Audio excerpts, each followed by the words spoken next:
Hello everyone, this is Sibin from Informatica Global Customer Support Team. In this session, I'll be explaining about configuring an Amazon S3 scanner in CDGC. These are the main points I'm going to explain it in this presentation. I'll begin with AWS S3 overview. In addition to that, supported file types, prerequisites, connection creation, and we'll conclude this with a demo presentation. Let me give you a brief introduction about the AWS S3. The AWS S3 stands for Amazon Web Service Symbol Storage Service. The name itself is self-explanatory. It is used for storage purpose. Since it is stored in cloud, it can be extracted anytime from anywhere. In Amazon S3, data is stored as objects within the resources called buckets. Here is a hierarchical view of S3. The buckets are stored in Amazon S3 and we can create directory structure under these buckets and the file or objects will be stored in it.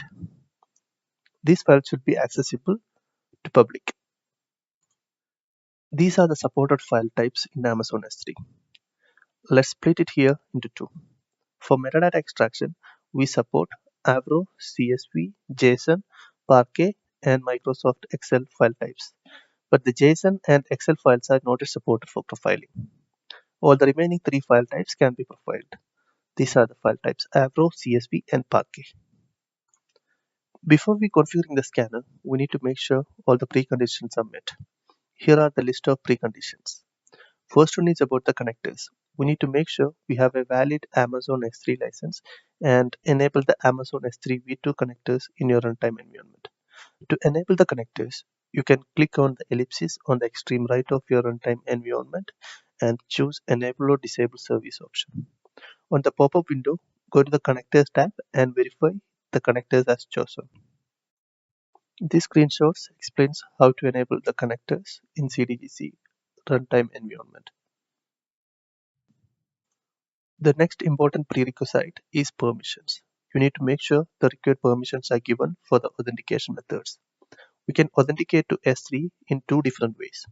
First one is using shared keys. Here, you need to provide the access key and secret key to establish the connectivity.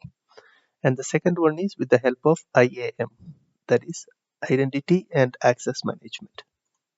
This is a screenshot we captured from Amazon S3 connection from our Informatica admin console. Here you can see access key and secret key.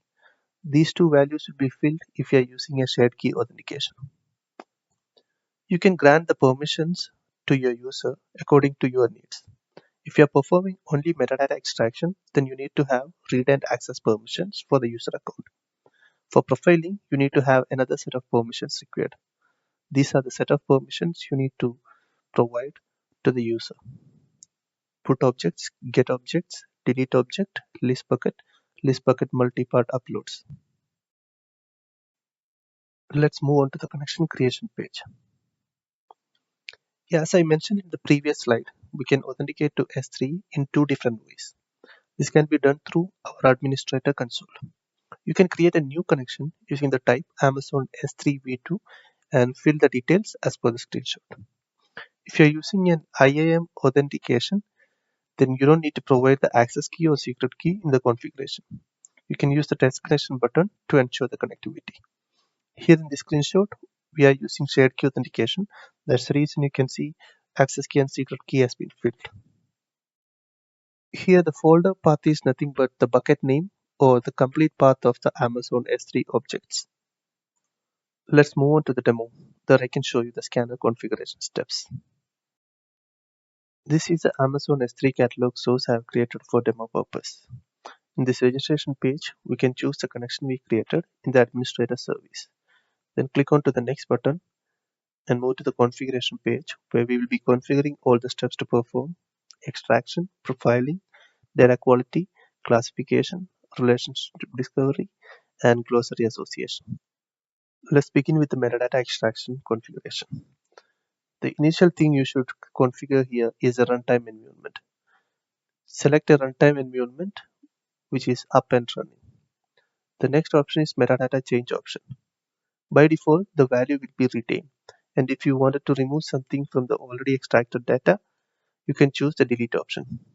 In addition, we have the option to filter the record as per your requirement. Only the required details can be fetched using the filter here. So we have option here, include metadata, exclude metadata. If you wanted to include some particular metadata thing, you can choose this one. And on the next option, file or folder, you can choose based on your requirement. And here I have given the folder name to extract it. The Parquet is the folder name, Lifestyle is also a folder name. Let's move on to the configuration parameter. The first one, extract group elements from hierarchical files.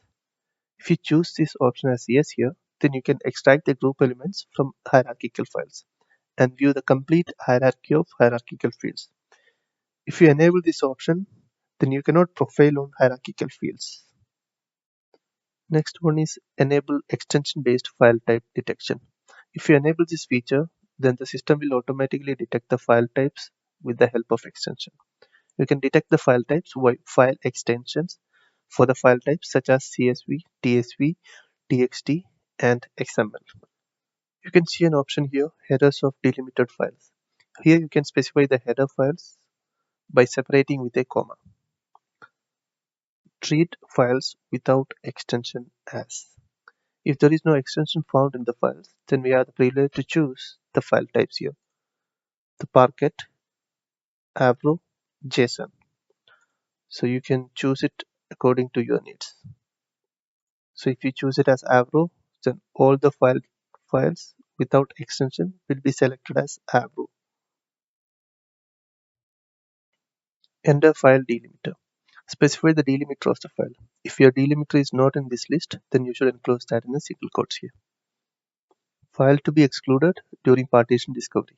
This option will be helpful when you have enabled the partition discovery and you want to remove a non-partition file from the asset path. You can specify the file name which you want to remove from a partition file. Custom partition detection file. This is to define the pattern of the non-Hivestyle custom partition file. We should add a pattern in a JSON format and upload it here. Partition pruning configuration option. This property has a dependency with the below partition pruning enable option. Let's say if you want to eliminate some unwanted partitions while fetching in the metadata, this option can be used. We need to add the code in the configuration file and attach it here. This is the Informatica doc portal. Here you can see the sample prune partition configuration file in the JSON format. You can create a JSON file in the similar format and the values you can change it accordingly. And the JSON file can be uploaded into the resource configuration. In conclusion, there are two radio buttons to enable and disable the partition detection and partition pruning. Okay, let's move on to the data profiling tab. This is the data profiling tab where you can configure all the profiling related configuration steps. The first one is runtime environment. We need to choose a runtime environment which is up and running.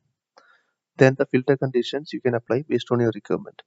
By default, the value no will be applied. In other words, it will profile all the objects which are extracted through metadata extraction job. You can choose yes to apply the filter. You can use include or exclude operation to filter the records. Here you can see a list of parameters available to configure. We'll go with one by one. First one is modes of run. This option determines the types of data you want to profile. If you choose keep signature only option, then the data profiling task collects only aggregate information such as data type, average, standard deviations, and patterns. If you choose keep signature and values, then it will collect the minimum value, maximum value, frequent values, frequency percentage. Everything will be collected. Then the profiling scope. This determines whether we want to run this profiling on the entire data or only from delta data.